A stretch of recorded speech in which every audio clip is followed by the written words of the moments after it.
and welcome back to Culinary Haven. Today we're making Boston cream pie. It's an American cake invented in the middle of the 19th century in Boston, Massachusetts. And the cake consists of 2 layers of French butter sponge, thick pastry cream in the middle, and chocolate ganache glaze on top. Absolutely delicious. Let's begin. And we'll start with preparing the batter. We'll need 3 large or 4 medium eggs. Today I'm using a stand mixer, but you can also use or an electric handheld whisk or just a normal whisk, doesn't matter. Adding half a teaspoon of salt and whisking it for like 30 seconds or so to loosen the eggs. Now we're going to add sugar, 300 grams of sugar and 2 teaspoons of vanilla sugar, and whisk it for about 3 to 4 minutes, depends how long it takes, until the mixture is pale, creamy and is ribbon-like consistency. I'll show you when we get there. Let's check, been only 2 minutes. We're getting there, but we're not there yet. First of all, it's just running. It's not falling like a ribbon. And also I can see sugar. So the goal here is to make it thick, pale. The sugar has to be completely dissolved. So we continue for another minute or 2. It's been another couple of minutes. We're definitely getting there, but not there yet. I'll take the bowl off the stand and scrape the sides because I can see the sugar sitting on the sides of the bowl, and mix from the bottom up to make sure that the sugar gets, all of the sugar gets dissolved. Give it another couple of minutes. It's important. A little bit annoying that it takes so long, but it's important. There, that's perfect.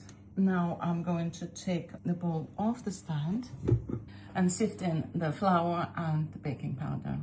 240 grams of plain flour and 2 teaspoons of baking powder.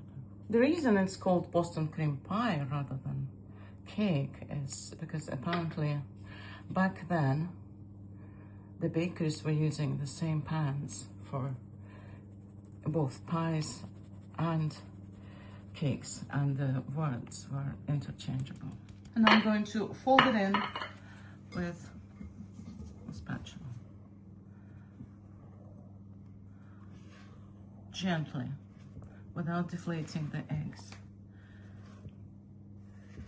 This French butter sponge is so amazing. It's nothing like your normal sponge, because the next step is we're going to incorporate boiling hot milk and butter into this mixture, and it produces the most divine sponge.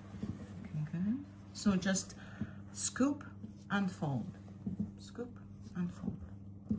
Now I'm going to heat up the milk, 160 ml of whole milk and 80 grams of butter, unsalted butter. What we're looking for here is hot milk and the butter completely melted. The milk is almost boiling, but the butter still hasn't melted yet, so I'll just give it another few seconds. So the last tiny bit. Gotcha. So now we're pouring this boiling hot mixture, butter and milk, into this batter. As wild as it may seem, but that's how it is. And a little more, folding it gently. Look how smooth it is. And the last portion, and fold it in. So that's it, ready.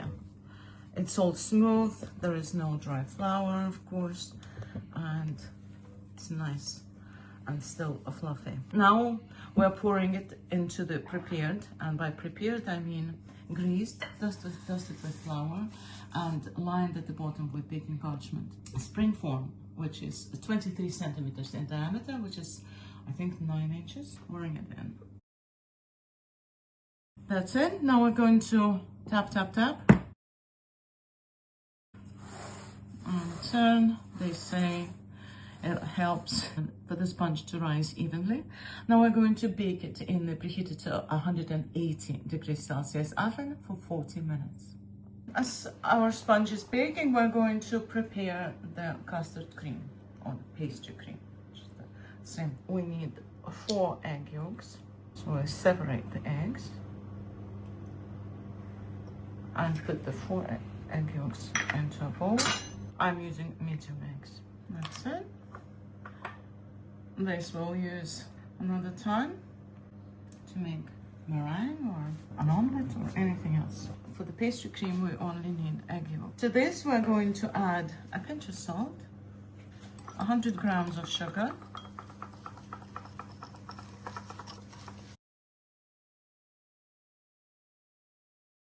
a little bit of milk just to help it.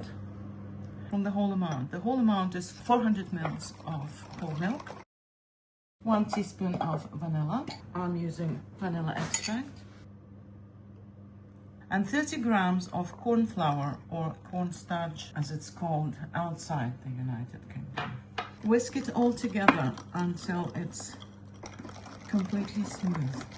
No lumps, and the starch is dissolved in the mixture.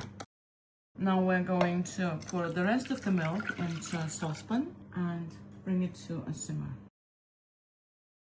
Okay, the milk is almost boiling, so I'm going to take it off a bit. We're going to pour it in a very thin stream into the eggs mixture to temper the eggs.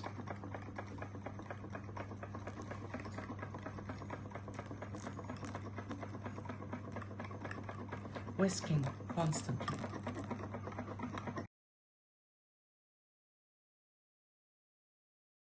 And now we're going to pour this back into the saucepan and take it back to the stove.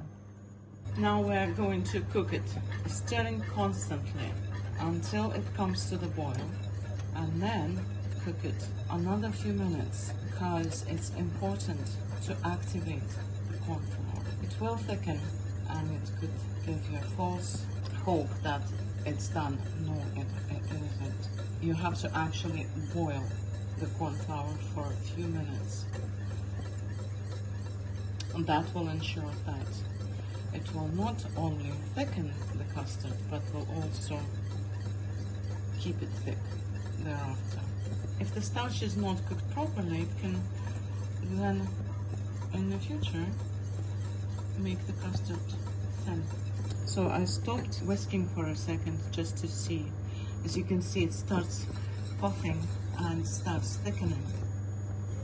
And now we continue. Okay, for 3 minutes. If you feel that it becomes very thick or lumpy because of the cornstarch being activated, you can lift it, you can take it off the heat for a second and just whisk, whisk, whisk and put it back and continue cooking. It's very important.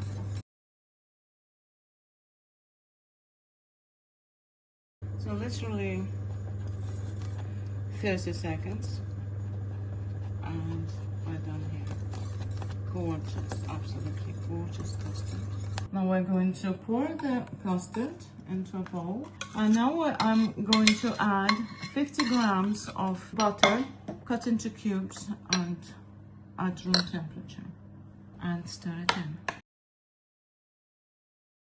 And our pastry cream is ready. Beautiful, silky, shiny, smells amazing.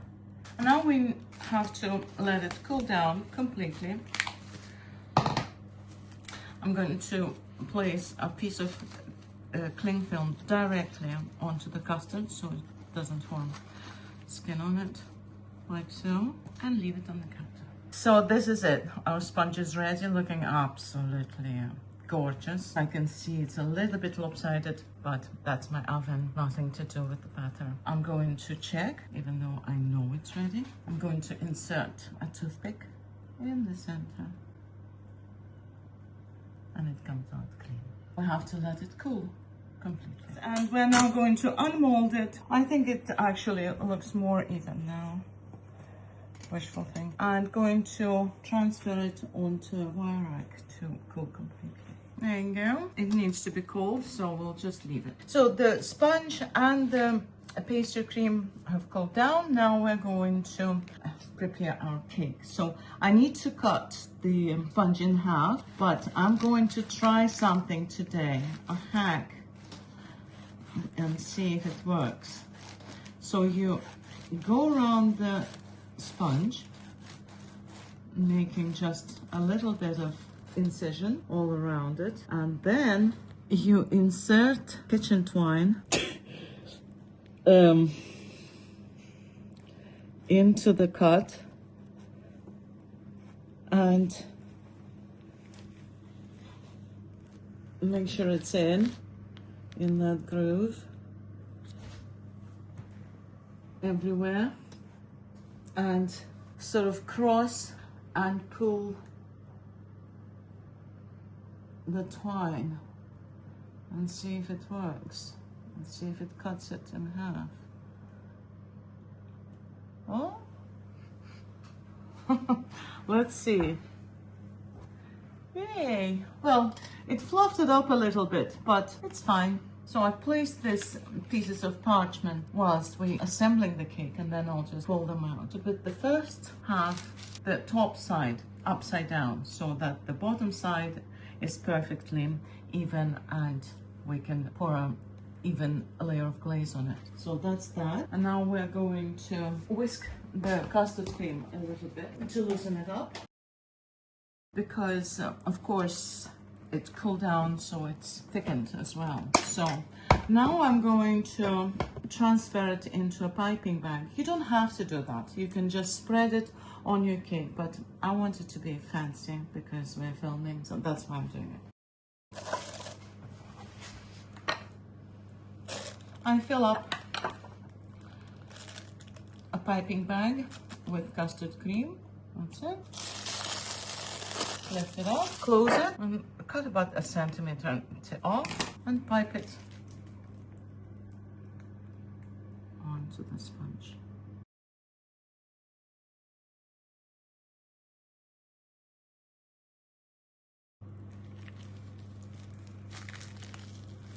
I don't want to leave any, so I'll just double the layer of pastry cream and put the second half on top of it.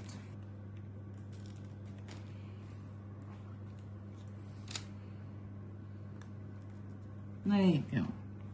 So now we have a perfect top, so we can spread our glaze on it. And now quickly making the glaze. I've chopped 120 grams of dark chocolate, and then I'll heat up 130 grams of double cream or heavy cream, and then add a teaspoon of corn syrup. Only I don't have corn syrup, I have rice syrup, which will work just fine. We're adding the syrup to give the glaze a shine, and a tablespoon or 15 grams of softened butter. So let's heat up the cream. Pouring it over, let it sit for a minute to soften the chocolate. Traditionally, Boston cream pie is made out of batter is divided between two baking tins. But I like doing it this way because then you cut it in half and the two halves sides are exposed to the pastry cream and get more moist and delicious. So it's up to you. Let's see. So at first it will look like this. Do not add any more chocolate. It will all work out in a minute. We're gonna add the butter. Nice and glossy and shiny. Perfect. And it's almost ready. So now I'm going to add the syrup. A teaspoon. And stir it in. And now I'm going to pour the glaze on top of the cake. All at once, spread it evenly and let it run down the sides. So the glaze is set, and now I'm just pulling out the pieces of parchment. Nice. So you're platter is clean. See how good this is. And we're going to now cut it and try it. Still a little bit tacky, but we can't wait any longer. Look at that. Isn't that pretty? So it's so beautiful and so delicious. The glaze stays shiny because we've added butter and syrup. And we normally don't do that. We're actually going to try it right now.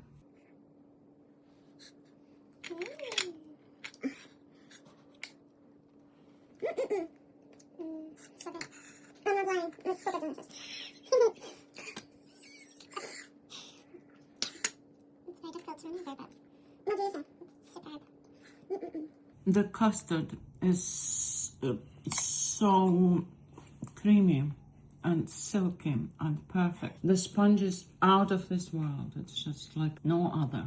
There is a reason why it's still going strong for so long, for such a not very intricate cake. It's just a timeless classic. Thank you for watching this episode of Culinary Haven. I hope you enjoyed it. And until next time, bye.